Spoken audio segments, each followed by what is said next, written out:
No one escapes the weight of their own choices. Every choice that I made, it came with heavy weight, whether it was a good choice or a bad choice. I had to start my life over several times. I lost years with my first son. I almost lost my life 2 or 3 times. I don't have a Yeah. relationship with my parents.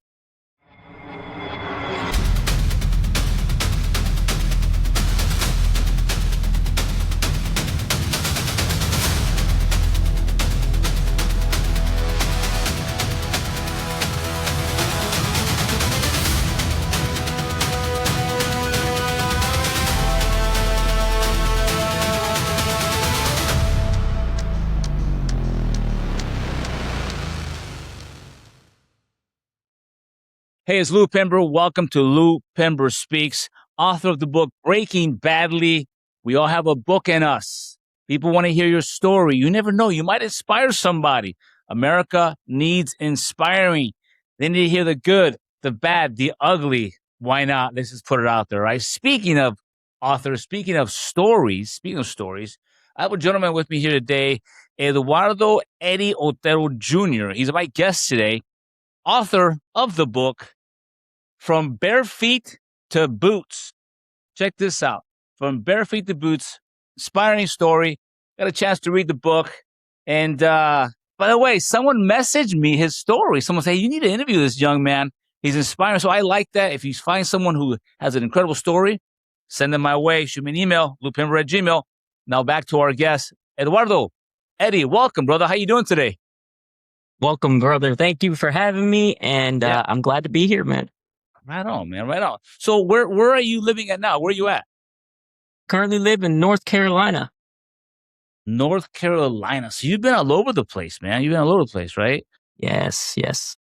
I cracked into your book right away, man, and I was just like, it's a lot of similarities to me, and my parts of my upbringing. You know what I mean? And I can't help but think, but there's a lot of people out there who need to read this book because I think they too will find similarities in your life with their life, So a lot of times I think people feel alone, like they're the only ones who've gone through certain things, and they're not, man. So thank you for writing the book, but thanks for writing the book. Absolutely. So what inspired you to write the book, man? Where were you at that moment in your time when you said, I need to write this story? What was happening at that moment? What was happening? To be honest with you, I wrote it because I wanted to be the mentor that I never had in some way, shape, or form.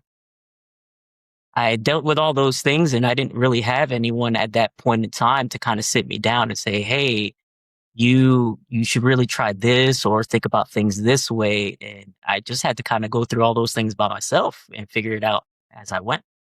So as I faced these situations, I didn't know how to navigate them. And I wish that someone would have been there, to show me a different way. And so the book is kind of like an attempt to be that voice for someone else so they can pick it up and say, wow, like maybe I should try this or look at it from this way. I got to agree with you, man. A lot of people sit there and face problems. They face the world by themselves and just go in circles. They just go in circles, like loading, and nothing ever happens. Yes. And then they crash and burn. But your book opens up with, obviously your childhood, right? And it's just like, damn, brother. I mean, I can see one parent being a mess, but when you have both parents that are a mess, it's a terrible thing, man. It's a terrible thing. Tell me about that. What's your earliest memory as a child when you realize, or at what point as a child did you realize, like, damn, bro, I'm kind of in dire straits right here? Like, at which point? Man, that's a good question. Let's see here. I would say when my father decided to leave us alone with my mother, and then we really seen how things were living alone with our mother. That's when me and my brother kind of looked at each other and we were like, oh, man, we're lost. We don't know what to do here.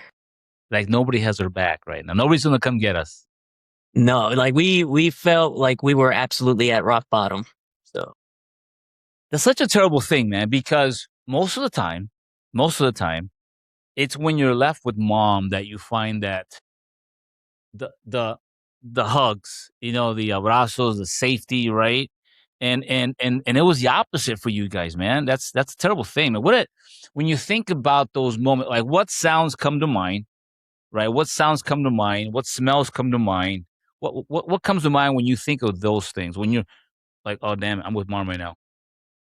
Oh man, not anything good. The smell of stale beer, um, vomit, urine, um, just old dog feces, those kind of things, because that's really what my day was and my life was. It was just seeing her get drunk every single day and just basically vomit all over herself and just be passed out on the floor in her bedroom. And my brother would just, and I would just be left to fend for ourselves.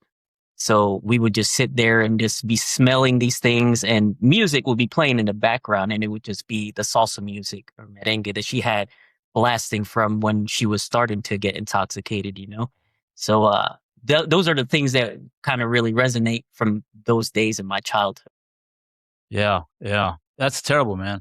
Um, when I was a kid, when I hear loud Mexican music playing, usually on a Saturday morning, because my mom was cleaning the house. That meant I had to get up and help, But when I read that in your book, and it was the songs, when you hear those songs, it's about to go down, bro. It's gonna be Yeah. a drinking binge.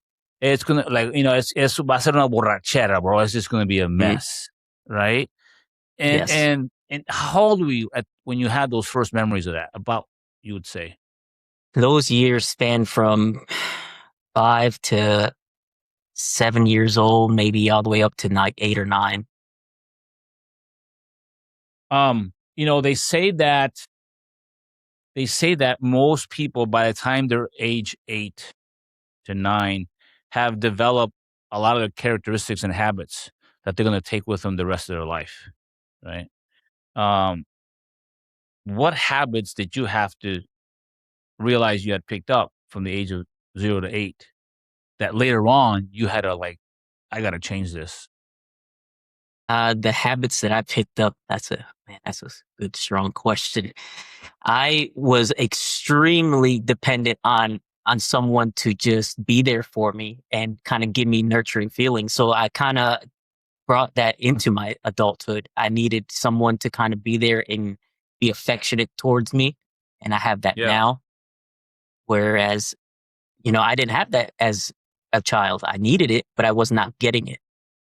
So I was really starved for it. And now it's like part of my character that I need to have that affection and that need for it. So yeah. it's really yeah, it definitely has made me a very loving and nurturing person towards my children and my wife. I think both you and your brother, older brother, is David, right? So David is in the book, he is my mother's boyfriend. Okay, Danny but is my brother. who's your brother again? Danny. Danny. Okay, that's right. Yeah. Danny was your older brother, and then David was your mom's husband or something like that, right? Boyfriend, yes. Boyfriend. That's right. Okay, got it. So your brother, man. You write a lot about your brother, and he was kind of your protector for a little while, Mhm. and when when you grow up in a broken household like that, like you did, right? I remember there was a kid in my school, man, who was probably in a similar situation. Went to school dingy, went to school in clothes he probably slept in. You know what I mean? Hygiene wasn't a priority for anyone. And was that you guys too? For those years, between 5 all the way up to 9, that was our life daily. We didn't Damn. have clean clothes, we didn't have new clothes. If we needed a coat or something, we had to get it as a hand-me-down. So, my mom, we most of the time, we didn't even have electricity, so we wouldn't have a washing machine that would run to wash the clothes. And you're living in modern day America. What year was this? 18 something? Man, that was back in 1995, 1994. Yeah. Uh It's so hard to talk about somebody's mama, man, but damn, that was a bad mama right there, bro. That's terrible for you, man. And how do you process Yeah. it now? What do you tell your kids? To be honest with you, my youngest son doesn't know exactly the details. He's Yeah, been dying to read my book, and yeah, I'm not gonna let him until he's older because there's a lot of deep things in there that he just can't process right now at his age because he's only 10. yeah. Uh, my oldest son, he's gonna be 21, 20. He has read the book entirely and he has met my mother, and I have explained to him in detail my child. He has seen it firsthand. So he's completely floored by it. When your younger son met or your older son met your mother, how did you prep him for that? During the car ride there, I looked at him. We were sitting in traffic, and I said, "I need you to understand when we meet this woman, she's my mother, but she is not anyone that you need to consider being a part of your life because she's just going to disappoint you. You're going to see that she's either going to be one of two ways. She's going to be completely coherent and understanding of what you're saying, or she's going to be completely drunk and just talking gibberish, and you're not going to be able to make out anything she says." He was like, Wow. "Really?" I said, "You're gonna see for yourself. I'm just, giving you the preface of what you're about to see, and then you just make up your own mind of what this individual is to you." And then we get there, and it was exactly like I had explained. She was drunk, and she was high, and she was slurring her words. She was drooling on herself, and I was disappointed, but I had already developed that wall to kind of protect myself against the disappointment. And then Yeah, I looked at him and he had this look on his face like he just couldn't believe it. And I understood the look because I had it many, many times. So of course. It's terrible, man. And going back to your childhood, you and your brother, to your man, you guys were both dealt just a terrible hand, right? And your brother, because he was the oldest. Tell me about your brother, man. I know I read about him and all that stuff, but I want other people to know about your brother. What was because he had a good heart, man. He wanted to protect you, and protect himself. he did. Unfortunately, when we separated, things kind of just went completely downhill for him. Living with my mom and not me living with my father, she just did not care. And so she didn't have that parenting capacity. From there, he just stopped being a child. He had to learn how to be a grown up from a grown up that didn't know how to be a grown up. Right. And then he just completely changed his behaviors. He wasn't doing good in school. He was struggling at home emotionally. And then that just led to fighting and getting kicked out of school, getting arrested, doing drugs. And then he eventually got into gangs and he became pretty prominent in one of the biggest gangs up in the Northeast, which was the Latin Kings. Yeah. And then from there, his life just went completely downhill. He was in jail for several years. And I kept out of contact with him for probably a good part of about 5, 10 years. And then now he finally got out of jail and we keep in contact and he's a completely different person. It's a terrible thing, man. That I think some people, when they're dealt those just terrible hands from childhood, I think sometimes they're just a lot of them are just destined to just wreck the rest of their life. But at the same time, some don't, man. It's like you ask someone, "Hey, man, how'd you become so successful in life?" He goes, "Well, I was raised by an alcoholic father." And how did you become? And then they ask the other brother, "Man, how'd you become a mess in your life?" Well, because I was raised by an alcoholic mother, father, right? I think it's just a matter of luck and personal choices, I think, you know? And Yeah, and and I sometimes agree. one yeah, yeah. Because I mean, you ended up a lo in a better way than your brother, but a lot of it was really up to you because you had to make some tough personal choices in your life, man, you know? Yeah, yeah. And I almost threw it all away several times. Yeah. There was very many mistakes that I had made that almost cost me everything, even my own life. So Tell me about, you David, your mom's boyfriend. What was that relationship with him? David, he really was. He started off as a friend with her, and then I think things got more serious because they kind of catered to each other's, characters. They like to drink, they like to do drugs and everything. But Yeah. when he came around, I saw it as a potential father figure because my father wasn't in the picture at the time. He had left, and so I was kind of needing that father figure. And talking with David and spending time with him, I was like, well, he seems nice enough. So I wanted to be closer to him. But time really shows the true character of people, and his eventually showed. And I was just like exposed to all kinds of things that I didn't need to be exposed to with dealing with him and spending time with him. I mean, like from drinking and driving, was that the guy that liked to speed and drive fast and run the lights and all stuff? Was that your dad? So that was my dad, and That's your dad. ironically, he hasn't changed. So yeah, Oh my God. Bro, so yeah. eventually your dad comes back into the picture, right? Because I think your mom, she went kind of back and forth, right? But your dad eventually comes back into the picture. Is that right? Your biological father? Yes, he did. He left there for about a year without saying anything. He moved to Puerto Rico and basically tried to establish a life there for himself. And Right. I guess his goal ultimately was to come back and get us so that we can move with him. And he came Right. back and he surprised us one day. And we were just, my brother and I were just completely floored at when he came back. We were like, oh man, he came back. Like, this is our dad, like, so we How were long all was he crying gone? and everything.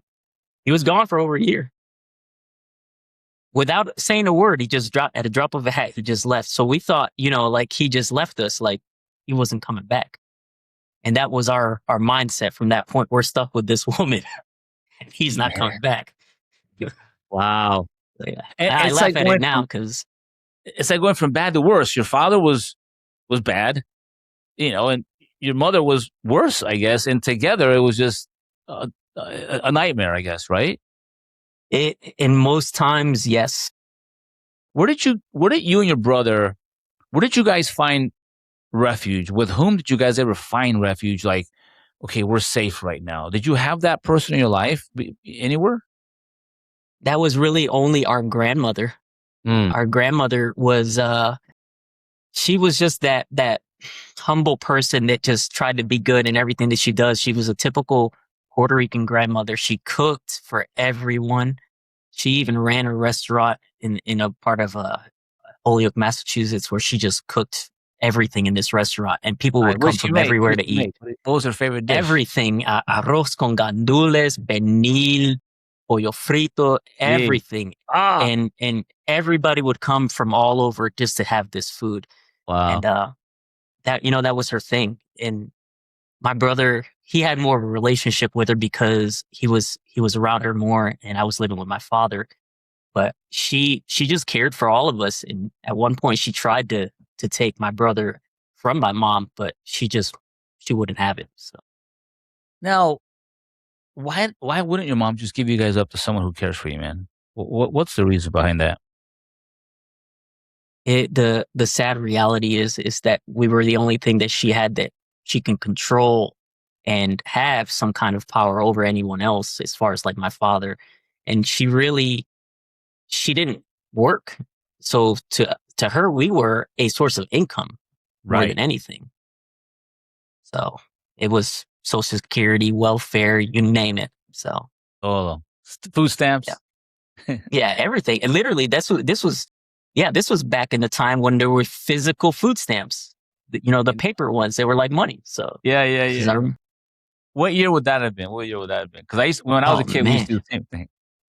This was probably 90, 93, no, 92 through 95. And I think Mm, that's right around the time when they started to transition. I So got it. Yeah.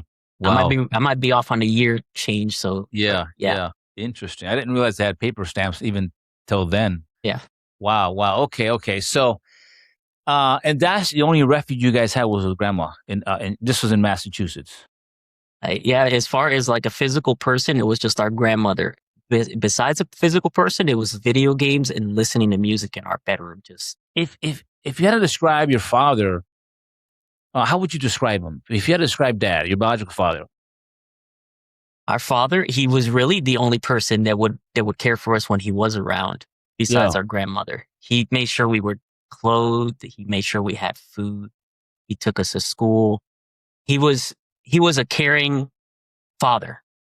He wasn't Yeah. a loving father, but he was there for us. And so that's what we remembered, is him being there for us and trying to take care of us versus our mother, who was the complete opposite, But and he those loved two to would drink, clash.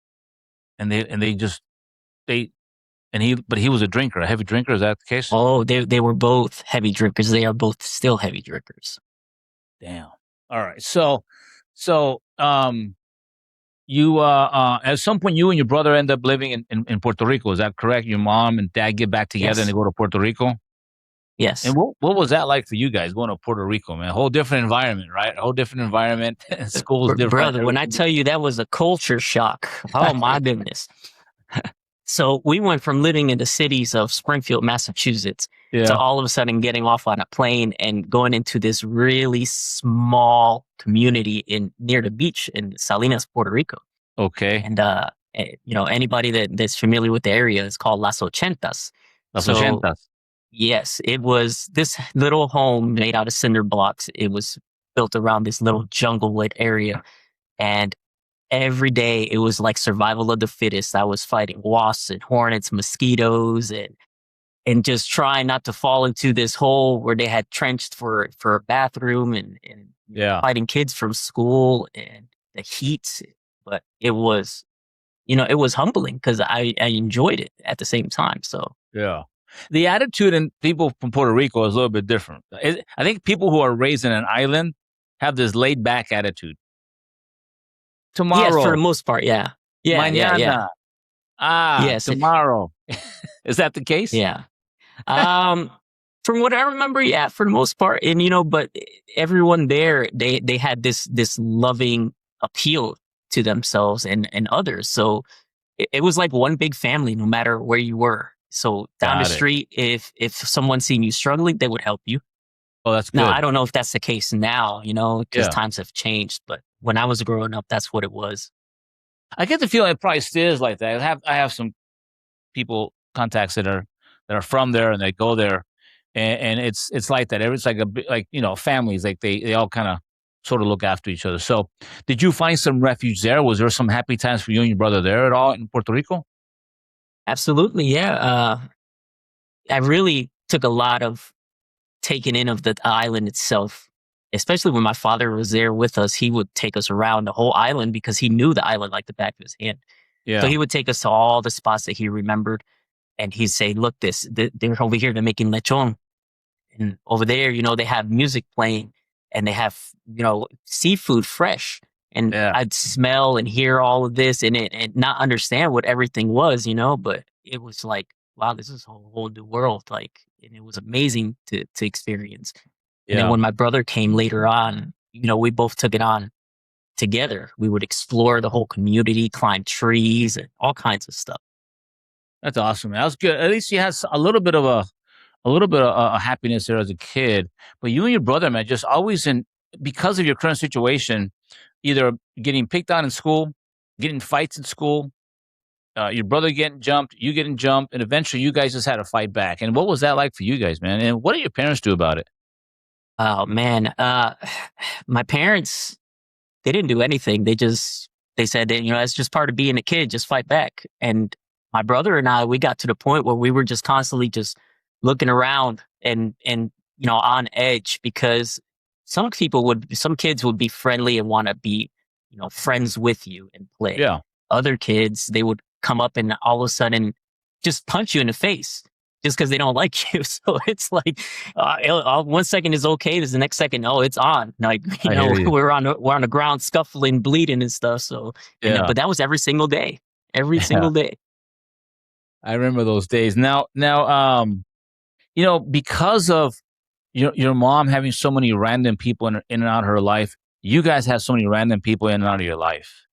And it reached a point where she made friends with someone, and you mentioned in your book these older brothers, these older guys, right? And one of them ended up molesting you. Is that what you talk about in there? Yes, yes. That was actually her friend's oldest son. He was about 16, 17 years old at the Yeah. time. I think I was probably 6 or 7 years old. Jeez. And it was just one of those situations where, my mom had been drinking all day and she took us to this friend's house and she said she basically didn't want to be bothered with us. So she said, just go and go play. And so we went upstairs to go play with this older boy that we never played with before. Right. And we go up there and my brother goes downstairs for something. And then the next thing you know, this boy's telling me to do inappropriate things. And as a 6-year-old, you don't know what you're doing and why it's Right. happening. So And you reported that to your mom, and what did she do about it, man? she gave me the most blank stare, like she didn't understand how to process what I just said. Yeah, yeah. But at the same time, she was already drunk, So I looked at her and I saw the face that she gave me, and I said, "This woman doesn't believe me." And Yeah. I just didn't say anything else after that point because I figured no one else would believe me. Because why would anyone else believe me if the woman that gave birth to me, that's supposed to be my mother, doesn't believe me? For sure, man. I'm sorry that happened to you, man. Were you able to later on process that and deal with it and put it behind you? Or have you received the proper help with that? It took me, goodness, it took me the better part of like 20 years Mm. to really accept that for what happened and to just go on living with it. I never did seek any real kind of help to try to process it and emotionally, mentally. And Yeah. then one day I just told my dad about it because I hadn't told my dad until I was probably near my 20s. Wow. And he broke down crying, and I told him, I'm kind of over it, but I just wanted to let you know that it happened, and you weren't there for me when it did happen. Yeah. So, What was mom and dad together at that point, or was he not? What was going on so at the that time? was during the time when my father had left to Puerto Rico, Mm. and we didn't think he was coming back. So Damn, dude. yeah, that When made it even more difficult. Yeah. When at a certain point something happened in your lives, and you and your brother basically were separated, and you guys were separated, it became at that point kind of permanent, right? What happened at that point? And was this around the time he had gotten arrested for something, or is this on or about the same time?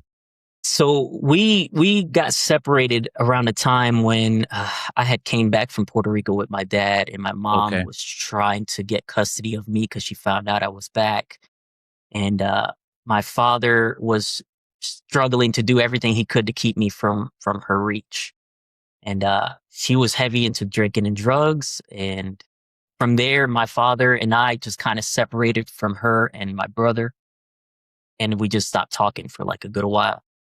I didn't know what was going on with him. And the years just kind of flew by. I think he was about to 11 or 12. He had gotten arrested at that time. Yeah. He got arrested because he was just left to do whatever he could do. He was out on the streets with other children, just causing trouble. Yeah. And so just and how old were you at that point in your life? Goodness, back then I was probably 9, 10 years old. Damn, dude. So by the time 9, 10 years old comes around, you've seen a lot of stuff, man. A lot, and you had already went to Puerto Rico and been back. You'd already dealt with all this with molestation, with this lack of parenting. Uh, um, I gotta give it to you, man. That's pretty rough, bro. That's pretty rough, man. And now you end up stuck with mom, right? Well, you end up with your Yeah, dad. You end up with your dad. You end up with your dad. I was, yeah, I was with my dad and I got stuck with my mom for probably about a half a year. Yeah. That's when she wanted custody of me, and I was just miserable living with her. 'Cause it was literally the same thing over again, just a couple years later. And she would hand you some pretty serious beatings. Is that what I recall reading? She would hand me beatings. My brother got it the worst, to be honest with you. Wow. Yeah, So how old's mom now? gracious. I'd say she's probably 64, 65. Wow. Yeah, and I tell And, you, and not anything has changed. damn, brother. One of the things I read about in your book, and it's just such a terrible thing that you had to at one point, this is later on as you got much older, but you guys took so many beatings, I think from both parents, I think, right? But at one point, you ended up having to fight back. Mhm. At one point, what did I think there was a situation with an altercation, and you ended up having I think you kicked your mom or something like that, or you struck her? Yeah. Yeah, it was actually a pretty bad situation. It was a regular night. I was with my girlfriend at the time, and we came back to my house. We were planning on going to go eat dinner, watch a movie, something like that, and, my parents were both in the house. It was a very short time throughout their history when they were trying to talk again, but I Yeah. was in my teens at this time. And, we came back to my dad's apartment, and I was trying to use the phone at this time because this was back, when you had dial-up service and everything, no cell phones. So I was trying to make a phone call to find out when the movie was gonna play, and my mom Yeah. kept disconnecting the phone, and she was trying to cause an incident. And Okay. I saw it from a mile away, and I said, "Let's just go before this turns into something." And they ended up getting physical, and my mom grabbed my girlfriend at the time and just completely wrapped up her hair in her hand and knocked her on the ground and was just biting her. And I was trying to Jeez. get her to let her go. And she was just in a craze, drunken craze. And my dad was trying to be physical with me to get me to stop. So I had to throw him off of me into the wall and then try to grab my mom off of her. And it was like she was just in this craze. She wouldn't let her go. And everything I tried, she wouldn't let her go. So I had to get desperate because she was ripping literal chunks of her hair out. And I was Wow. like, "Oh my gosh, this woman is gonna leave her bald if I don't do something desperate here." So I started kicking her. I kicked her probably 3 or 4 times as hard as I could, and she finally let her go. And I think I Wow. ended up breaking one of her ribs in order to get her to let it go. Wow. It was Wow. just You know, when I read that part, I was like, "Damn, bro, that's gotta be such a terrible thing to to have to hit your mother, dude." You know? Well, yeah, I wasn't proud of it, and I think that night I cried because I didn't understand why I had to do that, But yeah, it wasn't my decision to cause the scene, but I had to right, end the scene. right. Yeah. It was like, when I'm reading about it and you describing it, it was just chaotic, and someone had to intervene, and reasonableness wasn't gonna work at that point, man. A and it's such a terrible decision to have to strike a parent. And it happened with your father too, apparently, right? Yeah, it happened many, many years later with my father. Yeah, Um, yeah, yeah, we're going forward, probably about 20 years now. yeah, So this happened in my personal home, yeah, probably about 5, 6 years ago now. And he came, and I was separated at the time. I had my second son with me, and my brother was actually living with me at this time. He was struggling, and he came down to live with me. yeah, And my father showed up to talk to us, but he showed up completely drunk. And I was in this at this time. I was not an understanding person when it came to that kind of a situation. So, like, if you come into my home drunk, you need to come properly and not completely show yourself, in a negative way. My son right, was eating at the time, and he kept getting extremely physical with me. He kept threatening to hit me. We were arguing about something so simple, and I said, "I need you to leave." He yeah, said, "Well, I think I'm gonna smack you," or something along those lines. This happened 2 or 3 times, and, I lost my patience, and I grabbed him out of sight of my son, and I dragged him into my garage, and I just held him there until he couldn't breathe anymore, and he was calm, and I said, "I need you to leave my home because the way that you are right now, no, you're not gonna do this in my home. You may have done it when I was younger, but this is my home now, and I'm not gonna have it." yeah, And, yeah, I could see the look in his eyes. He was just very, he didn't understand what he was doing or why it happened or that I even reached that point. I think he yeah, was more surprised. yeah. A lot of scars, man. A lot of scars. A lot of emotional scars. lot of emotional scars. So you let's go back a little bit. When at some point you end up joining the Air Force, Mhm. and um when I got to that part, I was like, okay, good. Finally, something's good's happening in this guy's life, and and it doesn't end well for you, or at least kind of, No. right? And No. and I was like, s- um, I mean, you also made a lot of bad choices along the way, you know, in and I mean, you knew better for certain things, right? But you go into the Air Force. How'd you end up in the Air Force? Talk to me about that. The Air Force was kind of like, I needed to figure out what I wanted to do with my life, and I was a very mechanically inclined person, Yeah. and I couldn't figure that out where I was. I had gotten into trouble, before I joined. I lost my license. I couldn't do the job that I wanted to do. I was a mechanic, and I lost my license for making a simple, stupid mistake of deciding to run for the police. And Right. That typically when I happens when I when you're did that, yeah, yeah. So I had to learn the hard way that wasn't going to work, and so I lost my license for many years and yeah. trying to figure out what to do for a career. And I decided, the military has always kind of appealed to me, and I don't know what they offer as far as careers and everything. So I started researching it, and they reached out to me, and they had really good options. So I said, I'm going to do it. I'm going to do it. And one day they called me and they said, yeah, you got a job here. Do you want it? I said, yes. Wait a minute. What is it? And they said, it's this. And, it deals with all the things that you're good at. And I was like, well, that sounds really good. Sounds like something I want to Yeah. do. And they said, okay, fine. Well, if you decide you want to do it, you have to leave tomorrow. And I said, oh, okay. Um, give me an hour to think about it and I'll get back to you. Oh, you don't have an hour. You got maybe 15 minutes. Damn, he closed a deal on you. That recruiter closed a deal.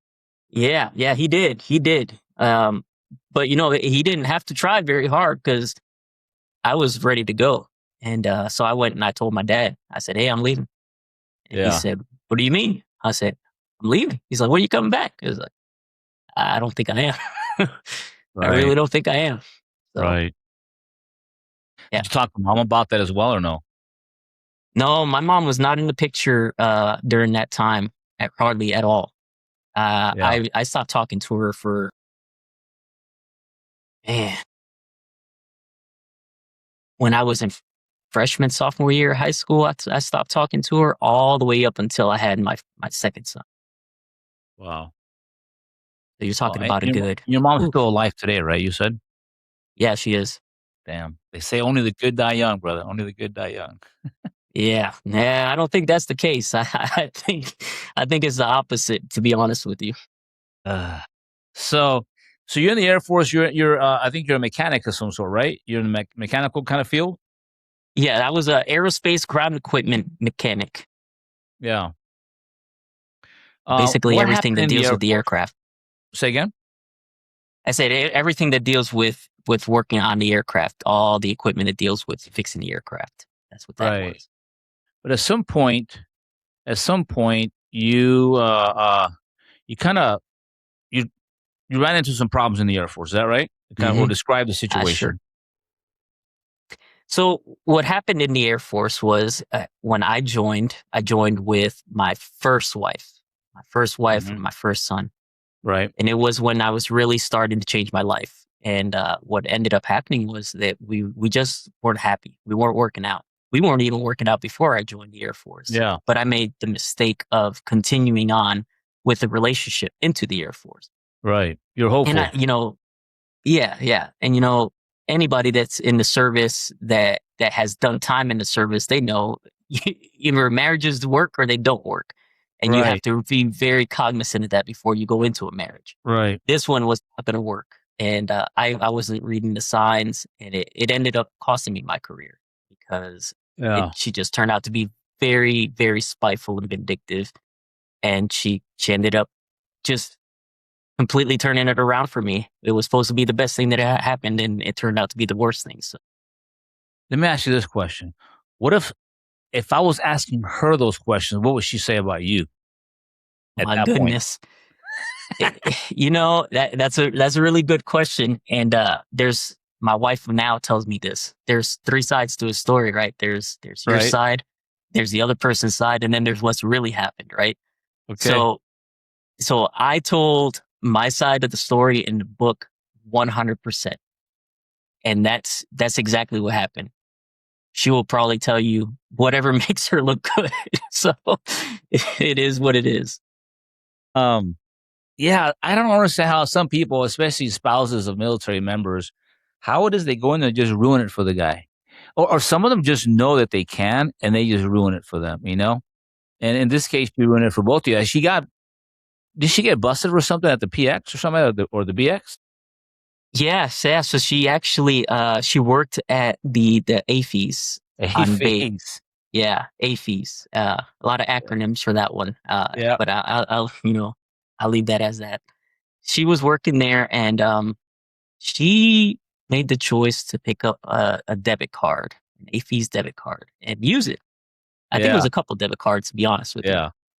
And she was just using them on base, going Burger King, putting gas in the car, and it caught up to her pretty quickly. But it didn't catch up to her as quickly as it caught up to me being the service member, right? Uh-huh. Uh-huh. So one day I'm at work just doing my job, and ranking officer comes in and says, "Hey, we need you to go talk to OSI. They're requesting you." I was like, "Oh man, that's pretty serious." I was like, "That's like the FBI of the Air Force, isn't it?" And they're like, Yeah. "Yeah, Yep. yeah." And I said, "What did I do?" And they said, "Buddy, we don't even know. So you need to go figure that out." Yeah. I Yeah. go and they break it down for me, over there in the office and during the interrogation. They said, "What do you Yeah. know about some gift cards?" I said, like it's Christmas time, so I know that I've gotten a couple of Amex cards and, some Visa cards in the mail from family." And they're like, "Well, that's good. That's good that's what you said, because then we have a problem here. And the problem is that your wife used Híjole. some AFES gift cards." And I said, "Oh." And they were like, "And she never reported them. So she used them and knew that they weren't hers. And now we have to go Right. through the motions of, wrongful appropriation and all of that." Yeah. I Yeah. said, Yeah. "Oh, goodness." And They're like, how was that tied to you, and how did that get or did that contribute to you getting kicked out? I don't think that it necessarily contributed, but it already had started to develop a record, So all Yeah. that kind of stuff stays with the member in their Yeah. personal information file. So Right. it definitely didn't shed a good light on me and my history. Right. So it kind of really just soured our relationship is what it did. And Yeah. things just didn't get better from there. And what were the contributing factors that led you to getting uh DD-214 out of the Air Force? Man, when we were stationed in Italy, I had discovered that my wife had been talking to a boyfriend or previous friend or something through the last couple of years while I was stationed in South Korea for my temporary assignment and moving into Italy. And I come to find this out, just from my gut feeling. And so when I confronted her about it, everything went downhill. She became defensive. She moved out. She took the son with her. She went to my leadership about finances to seize and forfeit my pay. And then from there, you know, the military, they're not very catering when it comes to these kind of situations. It's Right. more of a nuisance for them. They don't like to deal with marriage things. So they said, how do we eliminate this problem? So they moved her back to the States with my son. They didn't even ask me anything about it. And from there, they said, well, next step is let's remove the rest of the equation. And that was me. So they canceled my contract early. After they canceled my contract, they said, all right, you have 2 months to figure things out. So I Wow. said, wow. I said, I don't have any family. I don't know anyone in Italy. And now I got to go back to the States to figure out how to be a civilian again. So, Wow. And yeah. what was that process like for you, man?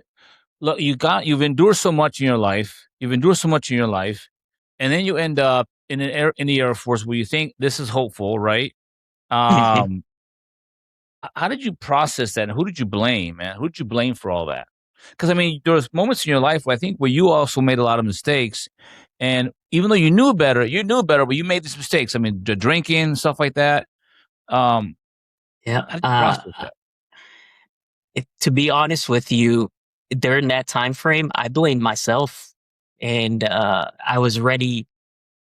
I had already lost myself at that point, so I kind of gave up on myself and trying to go forward. Yeah, At that point, I had heavily drank. I contemplated suicide several yeah, times. I didn't have anybody or anything. I lost my son. I was I was just struggling all the way around, and but it was ultimately my fault. you know, I think the biggest difference between the mistakes you made versus the mistakes your mother and father made is I think the difference is you at least you owned up to some of these or all of these. It sounds like you've owned up to them and you've taken ownership of those mistakes, and it's what's allowed you to move forward, man.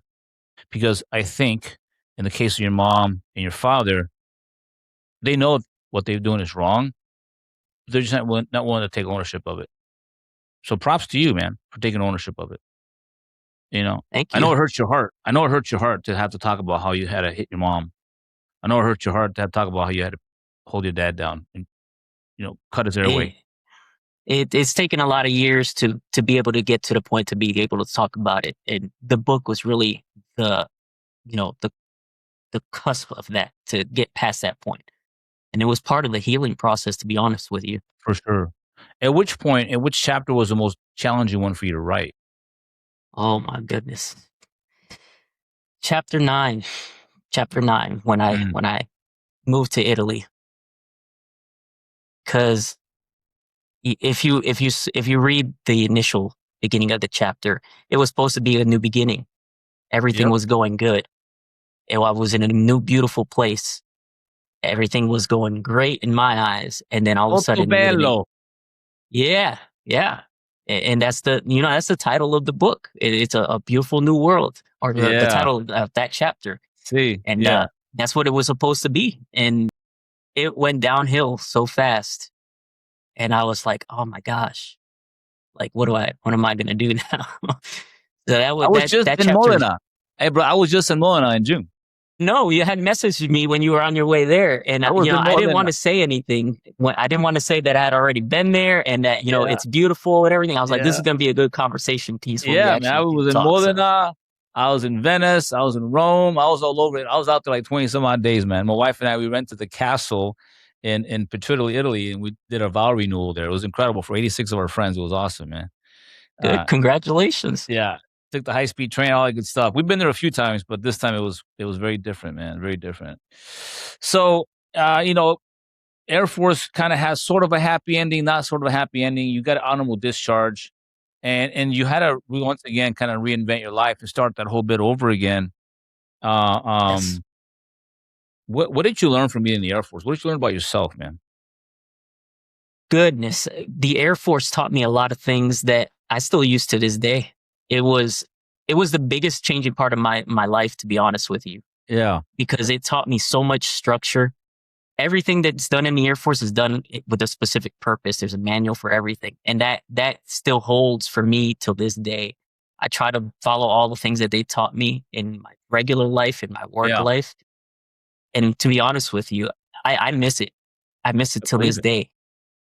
Dude, And Air Force there's is. times. I was Army, bro, but I used to go on those Air Force bases, and I was like, "You guys are loving life right now." My daughter Yeah, is in the medical field in the Air Force, and her husband, he was now out. He was in the PJ pipeline for a little while, and then just injuries and stuff like that. And he's a fireman now. Incredible people, and Air Force makes some great people, man. My son's Army lieutenant officer. I'm very proud of my kids, man. But one of the most impactful phrases in your book, and I wrote it down. It says, and I want you to elaborate on this. What you meant by this? Okay, it says, "No one escapes the weight of their own choices." That's pretty powerful, man. yeah, yeah. That it brings tears to my eye to hear that. Oh man, because uh, that right there. every choice that I made, it came with heavy weight, whether it was a good choice or bad choice. And the bad choices they weighed the heaviest. I mean, I had to start my life over several times. I lost years with my first son. I almost lost my life 2 or 3 times. I don't have a Yeah. relationship with my parents. So that's what that quote means. That's Yeah. Yeah. had to encompass everything that I had gone through. Yeah. Um, yeah, definitely. No one escapes the weight of their choices, man. I was like, that was, I wrote it down. I was like, that's some profound stuff right there, man. And we can't escape it. None of us can. From the abortion you talk about, you know, Yeah. to to the choices that were made by your parents outside of your control. You were under that weight as well. Your brother was under that. The life your brother lived because of living with your mother for so long. How heavy is that weight? Like how heavy is that cross? Man, that what you just said right there, my brother and I had this conversation probably a few months back. Yeah, And my brother's he's older than me. He's 2 years older than me, so he's obviously a grown, seasoned, hard man from all the yeah, stuff that he's been through. And I tell you this is the truth. He broke down crying yeah, on the phone with me, and he was like, "Man, if I would have just made a different choice when dad came up and asked me, 'Who do you want to be with right now back in Puerto Rico?' He's like, 'My life would be completely different.'" And I had to flip the script on him and tell him like, you can't say that because yeah, you think it would have been completely different, but if you would have made the choice to come with live with me and dad, it might have been worse, because dad wasn't financially, capable of just taking care of me, and he was a heavy drinker. So if he would have had both of us, that situation could have turned out to be a lot worse. yeah, yeah, yeah. We just don't. But all you can do is move forward, man. All your brother can do now, and if you're watching this, brother, listen. My heart felt for you, and I wish nothing but success to you, man. And you know, all you can do is move forward and learn from those mistakes, and have faith. You know, go to a church, find some faith around other men that are looking for that same purpose, man. Go seek purpose in your life, brother. Um, you talk about a friend, man. His name is Neil. His suicide definitely affected you. He was close to you, man. And suicide is a topic that happens a lot amongst, I guess, people in general, but it's become a thing like amongst servicemen and first responders and all that sort of thing. Uh, um, what was going on with Neil, man? I know you said you didn't see the signs, but when you look back now, were there signs? Yes, the signs were that he was a typical person that was just happy all the time. He would Mm, infect you with his happiness, right? But he was also a heavy drinker, and everywhere he went, he had to be drinking, mm, and every day ended with him being completely drunk. And so that to me was the most prominent sign. And we didn't really notice it because we were all hanging out and drinking anyways and having fun. right. But I noticed throughout the years that it was kind of necessary for him to do that, even when we weren't having fun. And I was like, Yeah. man, like, is everything okay? And then we lost touch throughout the years, and things got real bad for him. So that's when he ended up deciding to commit suicide. Yeah. It's a terrible thing, man. I'm sorry for your loss, and I Yeah, know he was a good friend of yours. You guys. yeah, that was probably the most difficult situation I had to deal with after I got out of the military. Um, because he introduced me to my current wife, and we were all Yeah, really good friends. So it yeah, was not easy, and it still isn't easy because even every year I kind of remember him, and I have a toast on the anniversary of his death. Put two wine glasses down, and I celebrate his memory because that's literally all I have. So mm. What's your message to Neil? I'm sorry. What is your message to Neil? My message to Neil, I miss him. I miss him so much. And I wish that he could be here to see my family now and see everything that I've done, that we could have had something together. I know it sounds like you have a pretty incredible wife now. Thanks to Neil introducing you to her. What's your message to your wife, bro? Well, my message to my wife is that I appreciate her dealing with all of my difficulties throughout the years, because anybody else would have gave up by now, anybody else. And you can't blame a person for Yeah. dealing with someone and their difficulties and just saying, I'm done. I had enough. But somehow she's like, yeah, I think I'm just going to stay. And she continues to stay. So And what about your message to your father? What do you want to say to him? father, I love him. I love the fact that he was there for me when my mom wasn't, and taught me somewhat how to be a man and Yeah. be successful through hard work and dedication. But, sometimes we have to talk about the things that happened and how we got to where we are. Yeah. Do you have one for your mom?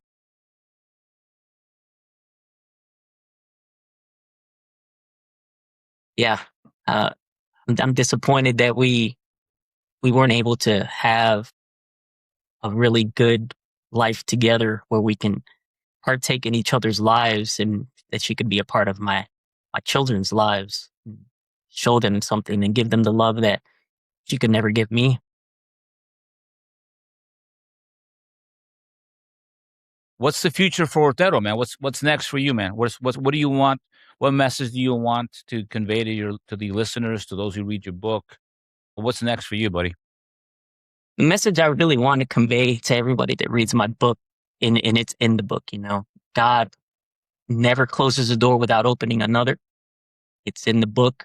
And I got that message from my new mom, a woman that's been in my life for the past 30 years. She helped me write the book. She gave me Fr- the idea for the book. That message was from whom?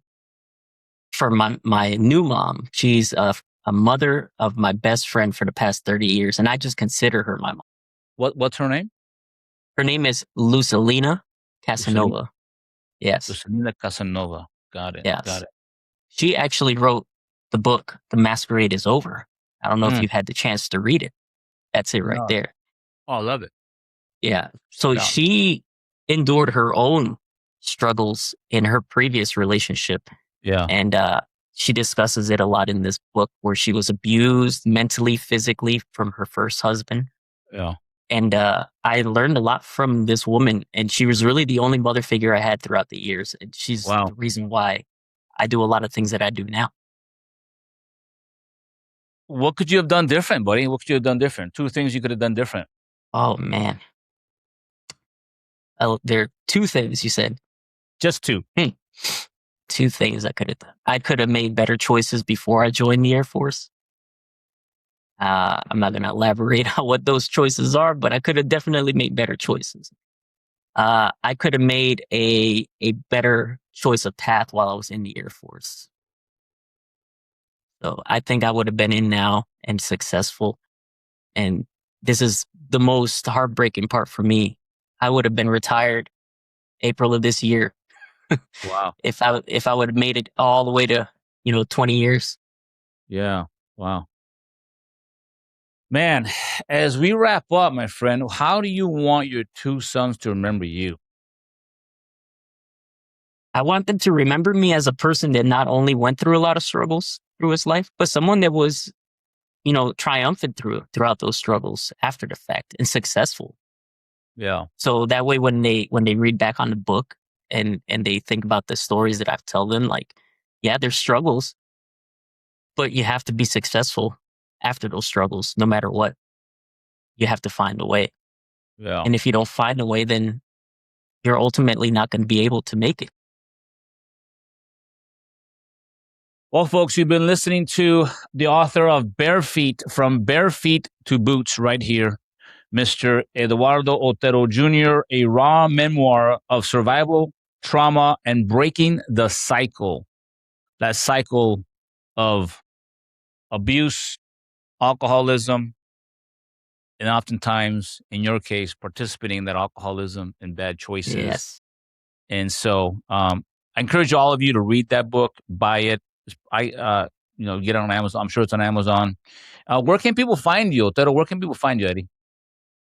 Right now, the book is offered on Amazon. It's offered through paperback. It's offered through Kindle, hard book. I'm Yeah. currently working on the audio book.